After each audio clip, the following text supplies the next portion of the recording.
Hi there, Let's Talk Sports fans. Thanks for tuning in to another episode of Let's Talk New York Sports, and I'm joined by my co-host, my good friend, and newly located Keith Engle. How you doing today? I am doing well, Dan Harris. Great to be with you today on this actually a beautiful. Well, I shouldn't say beautiful. It's been a little bit better weather. We've had a couple of nice days in a row here. We're getting some rain again today, but we've been pretty much in a rain out situation here since I moved. So I don't know if I'm bad luck for this area or not, but we've had a couple of nice days. Been a good day here though. Yeah. I'm pleased you're having better weather. Nothing better to cheer you up out of that Yankees funk than the sunshine. And so means you can enjoy your new patio, maybe with a glass of bourbon this weekend. It'll be bottles of bourbon. What do you mean glasses? To watch that team, I need bottles. Oh my God! I mean, finally, Aaron Boone said something that I can agree with when he said, "We stink right now." So at least we're on the same page finally after all this time. It's ugly. I know we'll get into it, but there's so many things to fix. I don't know how they can possibly fix everything. Um, the sad truth is, I'm not sure they can, certainly in the short term, but I'm sure we'll get into that. But Keith, how did your show with the Mad New Yorker? Are you serious go this morning? It went well. We had our usual disagreements. Nothing too major. We discussed, and I discussed it even more on the MLB show. Rob Manfred looking like he's going to get another 5 year extension, which he should for all the great work he's done for the fans of baseball. Oh, I'm sorry, he's done no great work for the fans of baseball, but he has filled the owners' pockets full of money. So I guess that's the only job requirement now, the commissioner of baseball, not the best interest of the game. So we debated that a little bit. Um, we debated about whether Saquon should sit out, and he thinks the Giants will be better off without Saquon, which I do not understand how that's even possible. um, and we talked about the D Hopkins ending up with one of his favorite teams because the bad New Yorker jumps around to favorite teams a lot. Signing with one of his favorite teams, Tennessee.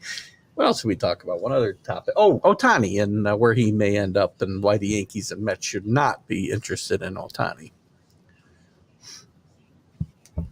Very interesting, and yeah, um, it's interesting that he's such a Tennessee fan, but there's no quarterback play there, and he's a big one for having the New York teams not having a quarterback. But this, I would argue, Tennessee. I don't think their quarterback situation is better than even Daniel Jones. So, um, it's quite interesting. Yeah, he talked about Hopkins choosing them because the quarterback was so much better, and I'm like, you're telling me Tannehill and Willis are head and shoulders better than Mac Jones? I don't think so. Maybe we're Um, watching different teams. I don't know, but Even at the worst, and Mac Jones is healthier anyway. Mac Jones is at least, I think Mac Jones is better, but he's certainly got more upside with functional OC. I would argue at least 25% better than Tannehill. And the last 2 years have been really rough with his health as well. I don't have any faith that he will be on the field for never mind 17 games. I don't have faith that he can be on the field 12 games. So yeah, um, we will see. But it is strange because the one requirement the Hot had was a contender and an elite quarterback, and he had Kyler, Deshaun Watson, and Tannehill really seems to be the odd man out in all this. Yeah, I mean, to me, there's no way this was about quarterbacks. It's about one thing. I mean, he got 14 million and a 2-year contract with Tennessee, and he was going to get 8 million and 1 year in New England. So that's why he's in Tennessee. I think it's pretty clear. It's okay to say that. I'm all right. He made that decision for money. That's what people do. So Andre. just be honest about it, right? Don't tell me that Tannehill's that much better than Mac Jones at this point in his career. I don't think so. Pretty sure they got the same number of playoff wins. Zero Um, for those who can't add. um, so yeah, very interesting, and shout out to our friend David Gardner. It's nice to see David back in the comments. Yes, we've seen David. I've seen David a lot. I saw him he was on the college football huddles on Wednesday night. He was on the show this morning and this afternoon. In fact, he was a half an hour early on the MLB show putting comments in. So it's good to have Dave back. Dave's a local guy up here, and like to have Dave around. Yeah, Andre and OG of the show, and yeah, I just have to so laugh when shout. I hear OG associated with me in any way, shape, or form. So before we jump in, everyone be sure to check out TGI Sports Talk both on Facebook and YouTube if you want to check out Keith's show with Carlos, or maybe the College Football Huddle, or his staple show, if you will, the Sunday Stream of Consciousness. Please head over there, support Keith, and support what he's doing, help him keep the lights on, all that good stuff. Keep the lights on for sure. I thank you for that. And we had a great, and the Sunday show is still my favorite because of the interaction with the audience and whatnot. But we had a great return after, I guess, almost a 3-month hiatus on the college huddle, college football. We'll say huddle now because obviously we're into football. But we had a great return the other night. The reception was who's viewed it, commented, all the groups that let me share, and we're heading to some great fun college football chatter going forward here, pretty much from here. Andre, I know it's something I'm going to be doing a lot more enhanced coverage on college football. Announcement will be pending, but we'll definitely be doing more on the weekend for college sports. So, yeah, I watched the show. It was a great addition, and I know it's something you're very passionate about and always have. Not just good viewing figures, but a lot of interaction, which is what it's all about. Yeah, and some of our more vocal viewers and commenters weren't even with us yet. I wouldn't expect to see them probably till we get maybe more into August when we're getting closer to real action. But we had no shortage of things to talk about because a lot of things have happened in the college football world since we've been off, and not all of it good, unfortunately. But that's for another show. It is, and I want to get well message to our mutual friend Alan. I was telling Keith, Alan was unlucky to suffer an injury, so I'm glad. Well, he's in one piece and on the mend. So shout out to Alan. I wonder if this happened. I just thought of this that he heard maybe that the Rangers were in the Otani sweepstakes if he in fact gets traded before the deadline, but I'm not sure if he was happy that they might be getting Otani or unhappy that it might cost them 5 of their top 10 prospects to get him for a 2-month rental. So maybe that had something to do with his little accident. But in all seriousness, get better, Alan. Yeah, please do. And in that regard, we will be relaunching his Wednesday roundtable show. I've actually asked the Mad New Yorker Carlos to be his new co-host, so that will be an interesting dynamic to say the least. I'm going to see if I can get Jim involved as well. I think they would be a good little trio. You'll have Jim cutting fingers off as well if you have with Carlos every week. Oh gosh, I shouldn't be so hard on Carlos. I know, but it is fun if you are, so I fully respect that kid.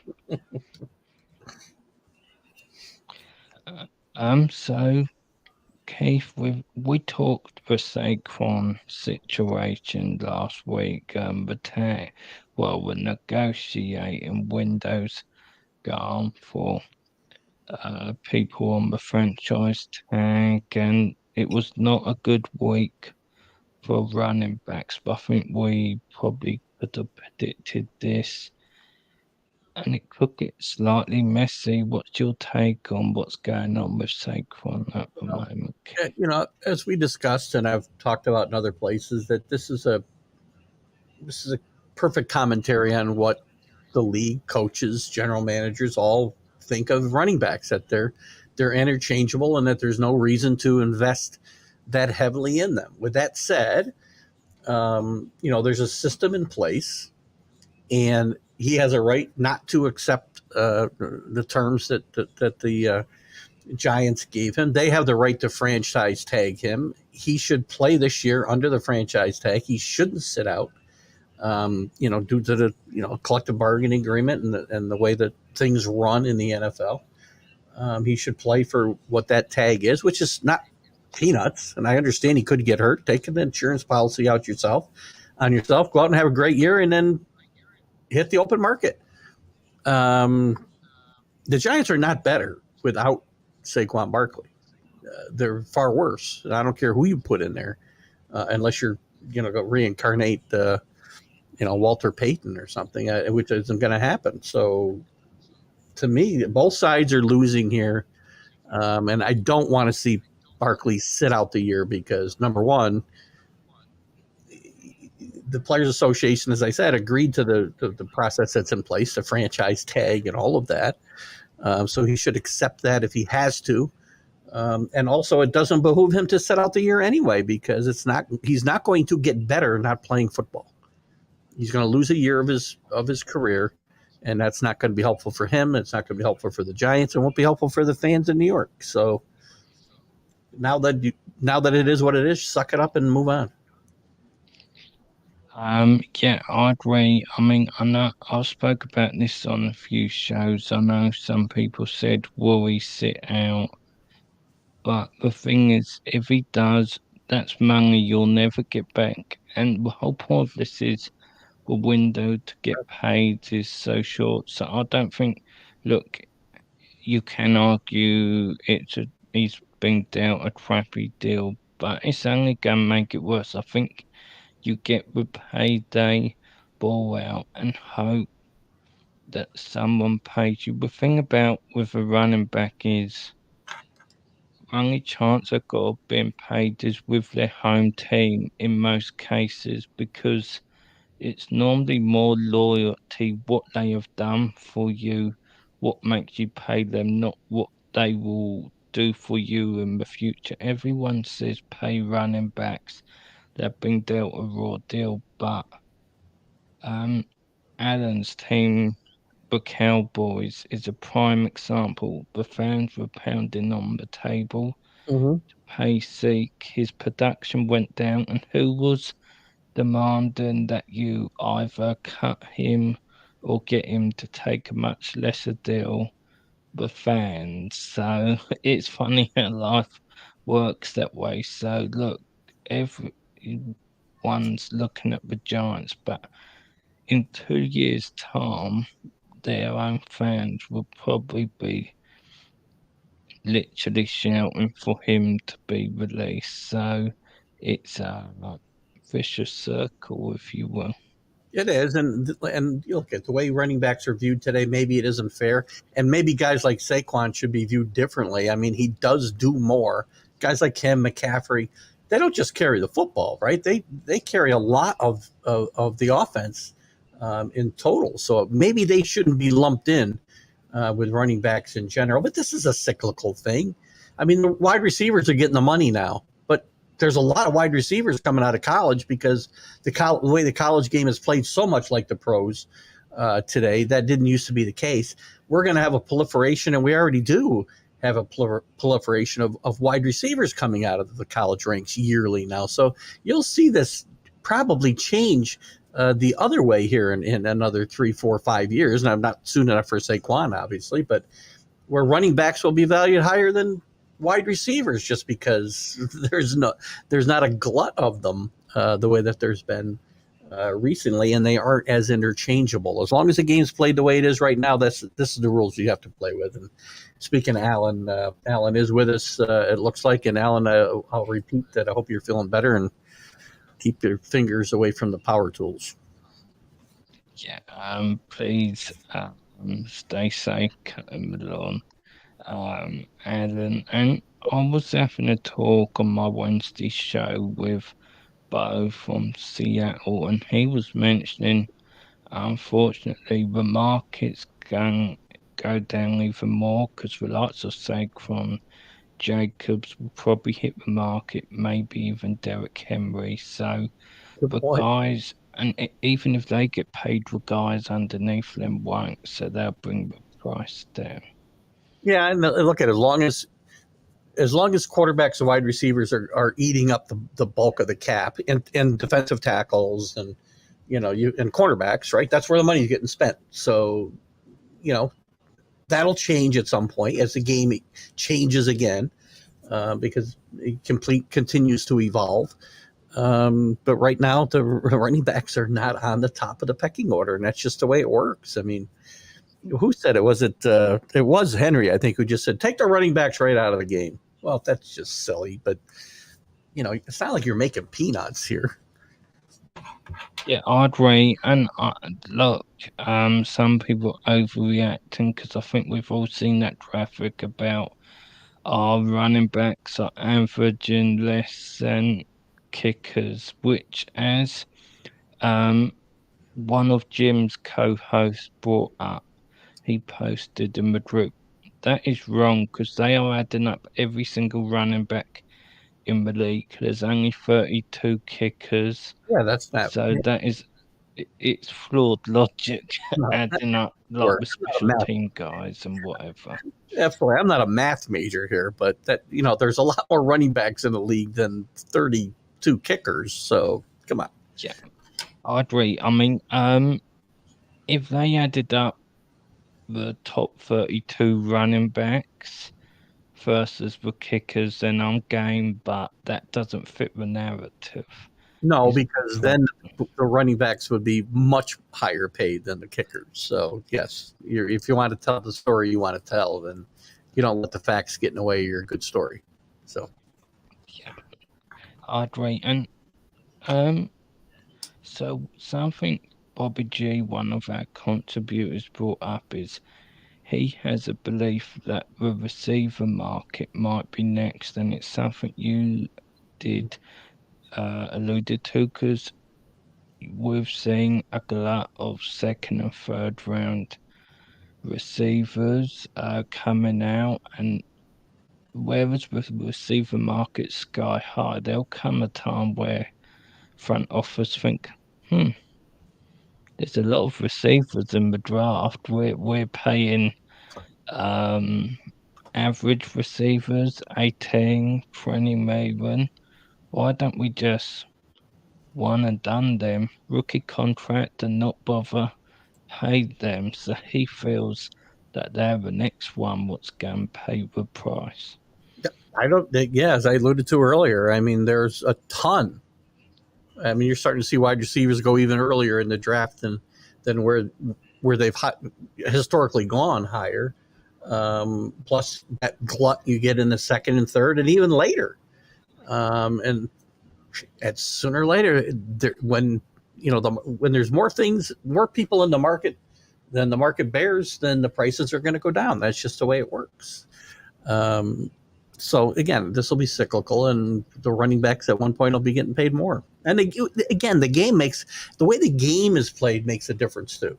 McCaffrey's going to get more than another running back who doesn't do all the things that he does on the field when he can stay healthy. That is, and that's just the way it kind of works. If all you do is run the football, then I can find 40 guys just like you. Yeah. In my opinion, if all you can do is run the football, there's only one running back what even got a chance of being paid top dollar, and that's Derrick Yeah, Henry. great. But we will see. The problem with him is at his stage of his career, he may have to settle on 1 year deal. If he keeps performing, another 1 year deal. That's probably a way for him to maximize his market going forward. Well, the problem with there is again, the market will continue to drop for him because the way he runs and his style of football does not really uh, portend to a long career, right? Because smash mouth running backs, and that's what he is. I mean, he's fast once he gets in the open field, but he takes a lot of punishment, dishes out a lot of punishment. Those guys don't tend to last as long as got different type of running back. Let's say. Yeah.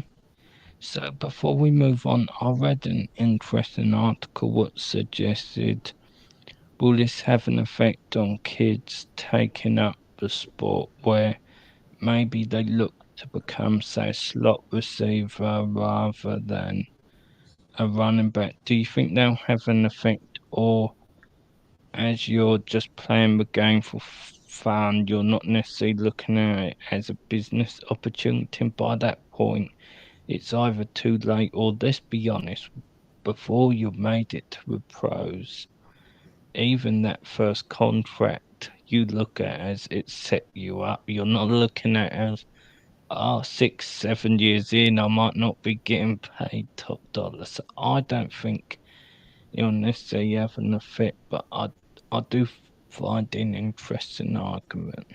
I do think it'll have an effect. Not early, and when kids are still playing football for fun and Pop Warner and early in high school, but as they move through or junior high, let's say, as they move through the high school years and start getting looked at colleges, and colleges want them to be running backs, and their parents are going to say, well, we're going to look at the place that's going to let them be a wide receiver or a combo back. And not a straight running back. It'll affect a lot of things. It'll affect the number of running backs that there are. That'll affect the way that colleges are going out and recruiting kids, and it'll affect the pros too, because again, there won't be as many true running backs available. So I do think it'll have an effect at some point if this continues. Yeah. It's going to be interesting, and Yeah, it's their way out of the uh, university and whatnot. So they're going to look for a payday. be honest with you, that's possibly the only way you're going to change it. Either something like that, where they're looking at that if there's less running backs, then obviously the good ones will get paid. And um, if the receiver market goes down along with the running backs, the only way you're going to change it is if they sort of group together come CBA time. Yeah. And how they're going to do it, I don't think they're going to do that. I mean, you're going to add you're going to be taking socialistic ideals and putting them to player negotiations, and we're going to share our money. Players are never going to do that. They're just not. Um, that's the problem. It would be the smart thing to do, but Probably. I've said on a couple of shows, everyone will be of opinion. Well, I've got mine, and the problem with any movement is, look, you can look after yourself, but the end goal is looking after the ones who come after you. But that highly likely won't happen. It would need a certain movement, and it's why they don't get the big things what they want in the NFL. CBA negotiations. They look after the short-term window. What do we want now? Not what do we want down the road. So I agree with you. That's definitely not going to happen in. That's why these unions in sports are so funny to me, because the guys who run the unions are guys that have been around forever. The guys who are, the leaders in the unions, I should say, they're guys who have been around forever, whether it's baseball or football, and they've made their money. Most of them, right? They've already made money. So, but they're making decisions still based what's good for them and their ilk, not necessarily the kids. And if they go out on strike, well, they don't have to worry. They've already made multi tens of millions of dollars, and the kids are not have made anything. So they never get hurt in a strike. That's why these unions in sports always. I'm not a union guy anyway, but in sports it's even more kind of ridiculous, because the guys who are really power brokers in the unions are guys who have made their money. And if I go out on strike, so what? I've got a bank full of money. The kids don't. So I think it's always a little backwards. Yeah, I agree. Now staying with the Giants, there was a signing today. Cole Beasley, an old favourite of the show here. We had many discussions about him, about the vaccine protocol Mm-hmm. and so forth. A bit of depth here, veteran presence. Brian Dable absolutely loves him, but to me, it's a trusted hand. Is it going to move the needle too much? I'm not sure. When he come back, um, I thought he looked a shadow of himself, admittedly late in the season. I don't know how you feel about this. You may have a different opinion to this Um, signing.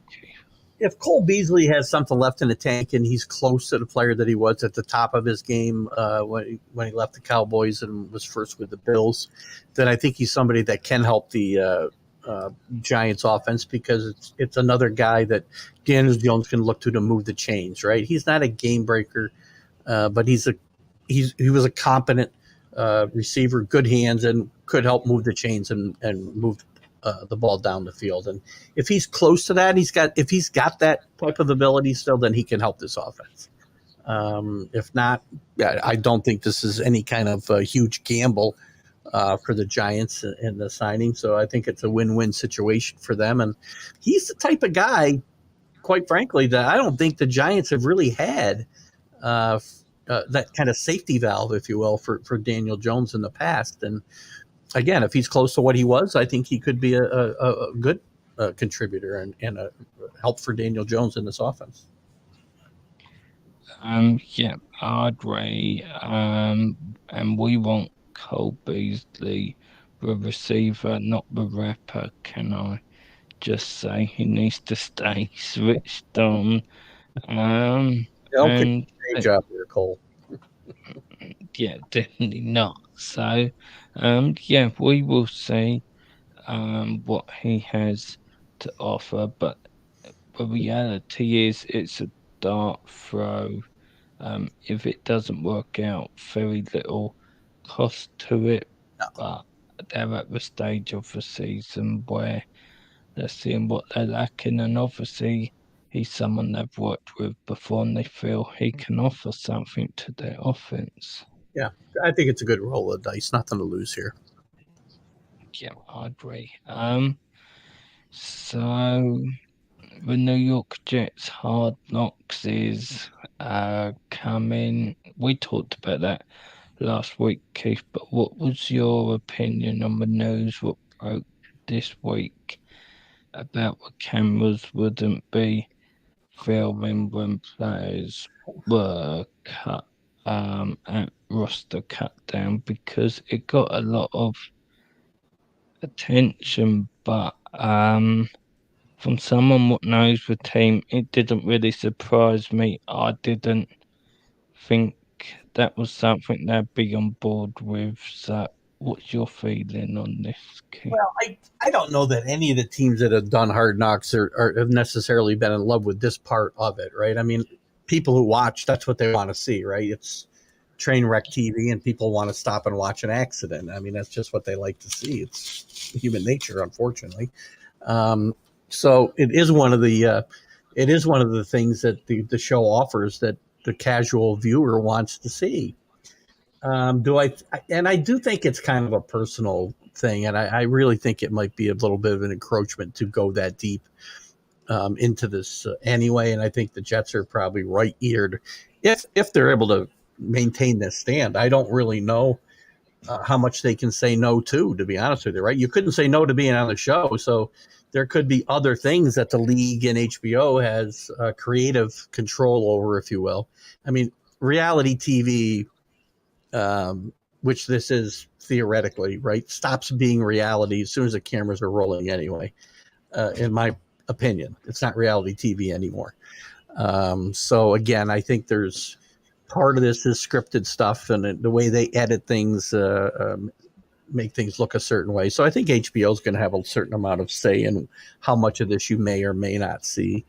It'll be interesting to see whether the outcome sticks and whether they can make that happen.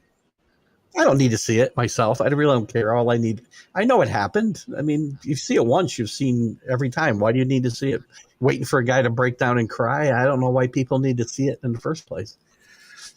Yeah, I agree. I mean, the league preaches players' mental health all the time. You can't preach that all season and then for pure entertainment, think it's funny seeing someone's hopes and plans.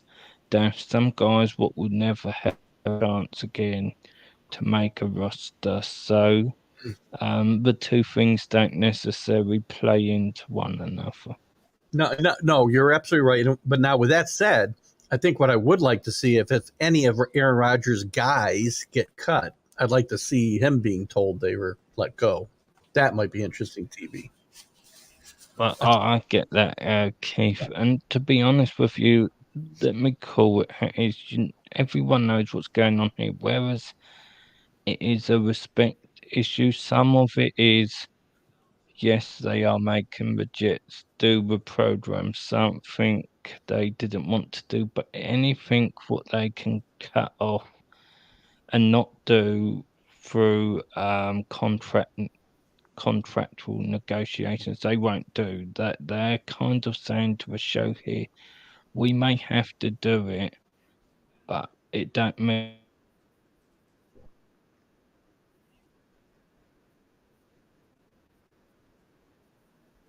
going in the contract, and they've opted out of it because it seems like the general opinion is I didn't know that was optional, so mm-hmm. it did surprise me a little bit. Yeah, that part of it, and I just think the way the attitude that Robert Sala's taken, the attitude that Aaron Rodgers has taken, that this has been jammed down their throat and whatnot. I wouldn't be surprised that a lot of the footage you see is doors being shut on the cameras as somebody walks into another room, and people stopping talking when cameras kind of happen by. And you may see some different stuff on Hard Knocks than you've seen before, and it still might be interesting. I don't know, just because they're fighting not to be caught on camera, and the HBO is trying to catch them on camera. It might be interesting to watch that cat and mouse game, if nothing else. But at the end of the day, it's a big distraction for a football team trying to get ready for a season that is really probably the biggest one that they've had in 60 years. Yeah, 50 I plus. agree, and what I've been told is that may not be wrong. Thing what's different because they may very well have to have a different voiceover because of the actors' strike. That may be the case. So it may be a very different Hard Knocks. Yeah, which, by the way, would be a big shame because Liev Schreiber is one of the things that makes these not just Hard Knocks, but all the documentaries that HBO does. He does stuff for PBS. He's a great actor, Liev Schreiber. And I'll be honest with you, it was years before I knew he was a guy doing the voiceovers on these HBO documentaries. It sounds nothing like the characters that I've watched him play. He's one of my favorite actors, and even Aaron Rodgers gave him a compliment, saying the only good thing about this was, getting to hear the voice of God in his estimation talk about him on Hard Knocks, which now may not happen. I was going to say, can you imagine if one selling point for it doesn't happen? He may have to go to his psychedelic stash to help him cope with that. Maybe he'll do his own voiceovers. Maybe that would be on psychedelics. That might be interesting. TV. I was going to say, it would actually be quite interesting if they say, hey, Aaron, obviously due to actors strike, we need to bring someone else in. You're doing the voiceover this series. That's interesting. Um, so Denzel Mims is no more in New York, headed to the Lions. Something what didn't surprise me too much. It hasn't worked out in New York, and I didn't know this until a reporter told me he hadn't attended any of the OTAs, which surprised me a little bit because, look, if I'm him, LaFleur obviously didn't fancy him, but new coaching staff, new offensive staff, so I would want to impress him. So the Jets obviously looked at as got one eye on the future, a couple guys they draft they've got from undrafted receiving class who they've got hopes on. He's not bought in. Let's just move him out for whatever we can get. Let's not race for snaps. I think that is their opinion of the situation. Yeah, I think Denzel Mims was doing the best. Look at he knew he was going to be getting moved anyway, and I think he was doing everything he could to force the Jets' hands sooner than later. And I think it's better for him to get cut now, or I'm sorry, get moved now than maybe get cut later on. I think he goes to a pretty good situation for him in Detroit myself, and the Jets get at least something for him, and don't just have to cut him later on in camp. There wasn't going to be a place for him that I could see. He wasn't going to suddenly become a different player or different person in this camp. So am I shocked? No. And I think him not showing up to the OTAs and such was just a message to the Jets. Get me out of here now. Yeah. Um, let's look at there was Garrett Wilson, Lazard, Hardman, Cobb, Corey Davis. He wasn't ahead of any of them. So at best, he's wide receiver sixth, and he doesn't play special teams.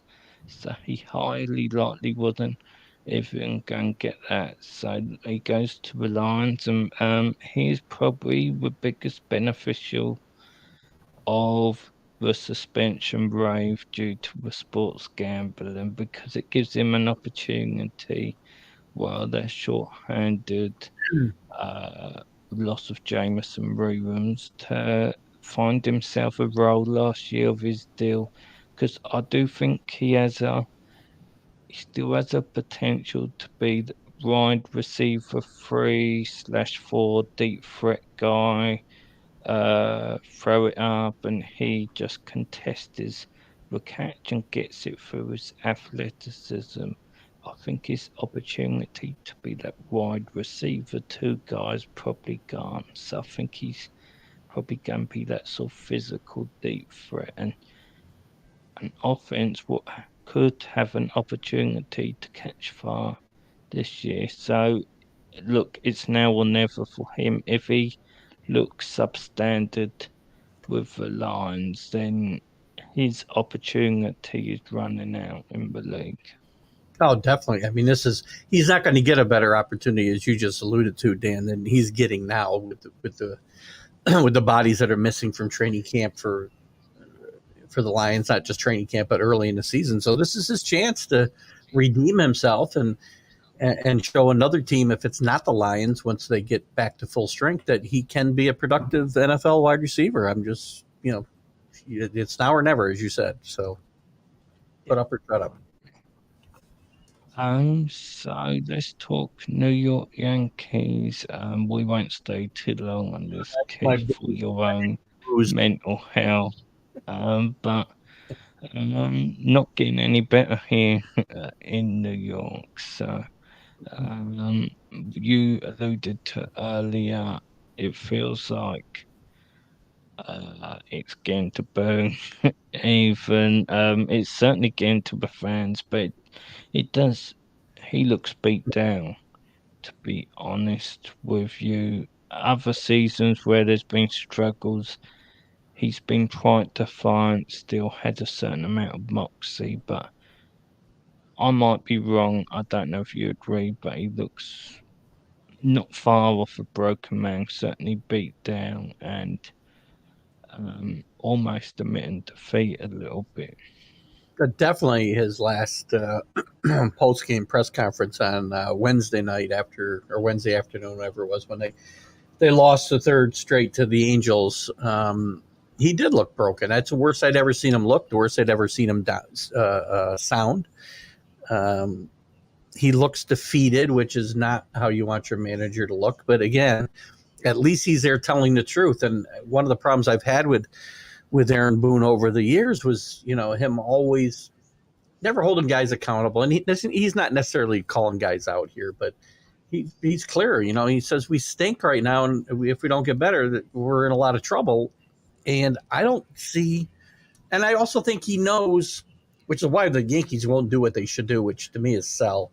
There's got to be a team out there, if they eat some of the contract, would take Giancarlo Stanton and would take some other guys off their hands that maybe they'd want to move and open up some space to remake this roster next year. Will the Yankees do that? No, because Brian Cashman and Boone are, I think, fighting for their jobs. I think finally the Yankees will move on from both of them. If they were not to make the playoffs this year, I think they'd both be gone. And they don't want that. So I don't think the Yankees are going to sell. I think the Yankees are going to buy and try to avoid missing the playoffs at all costs. And I think it'll hurt the franchise in the long run, because it's just one more year of making the postseason, but not any real chance of competing for a championship, Yeah, I agree.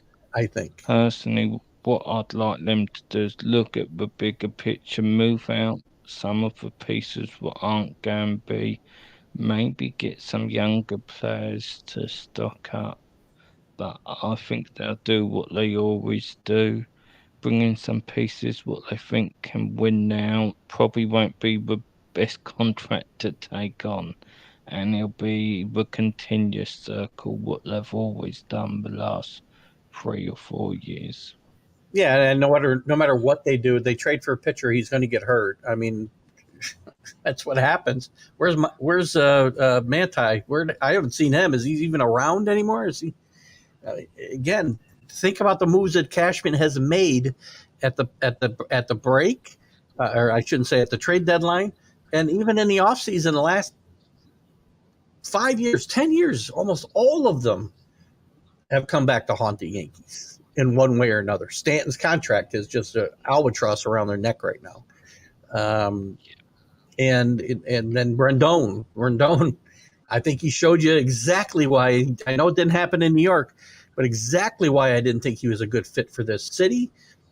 His health, number one, we already know he didn't pitch for the first 3.5 months or whatever it was. And then when he does pitch and he has a bad outing and fans on the road are getting on him, he flips them off. I don't like this guy's makeup, but this is the kind of guys that Cashman keeps bringing in there. James Paxton's a great example. He's pitching really well for the Red Sox now, but it's different playing in New York, and we keep bringing the same type of players in here, and they're too right-handed. They play in a left-handed power park. He keeps bringing the right-handed power hitters. I don't know what he's thinking about. Yeah, I agree. I didn't love that from Rondon either. Look, if you can't understand why people are frustrated with you, and look, as a professional player, you've got to take some criticism and use it to put that fire in your belly, not react to it. You react to it with your play, not your actions to one up them. So, Right. um, Take yeah, I agree responsibility. with you. Take some ownership that you weren't very good, and just say that, and fans will respect you a lot more than that type of Yeah, action. yeah, I agree. What you say is, look, I need your support. Stay with me. I wasn't the best version today. I've got to be better. I understand your frustrations, and with your support, I will be better next time. And that's all you've got to say. It's not rocket science. Yeah, so, The only yeah, thing, and this didn't happen in New York. If he did this in New York, he'd be toast. It'd be over for him. yeah, yeah, I agree. So Keith, what have you got coming up on Sunday stream of consciousness? Anything special planned? Well, Sunday we'll be digging into the trade deadline. I'm a little surprised that more trades haven't happened yet, but we'll be looking at the speculation, talking more about Otani, and we'll talk some more about Manfred. We'll dig into some NFL stuff as the camps get ready to open there, and the Jets are already going to be well into their camp, I guess, because they play the first game right. They play in a Hall of Fame game. I can't remember, but those two teams are opening up a week earlier. So we'll get into all of that. Get into some college conversation. Talk more about the Northwestern situation, which gets uglier and uglier by the day, it seems, and whatever else the news of the day happens to bring our way, and wherever our audience wants to go, because they often drive the ship on Sundays, and I'll have a whole show planned, and we go in a totally different direction just based off of them, and that's okay too. Yeah, it is. It's one of the things Keith is famous for. Anyone what can carry a show 2 hours on his own, just with comments, striving is very good at their job. So be sure to check Keith out on Sunday. Always a fun time, and we'll be back next week. I think next week will be the week we take a deep dive into the next roster, what they've got, any future moves they may or may not make. So, looking forward to that. And I want to thank you, Keith, for joining me today. Well, thanks for having me here, and always a pleasure, Dan. And I look forward to talking about the Knicks next week too, because there's certainly no lack of news there. It's not. Thank you to everyone, and have a great weekend. And until next time, let's talk sport, fans. Thanks for watching. Have a great weekend, guys.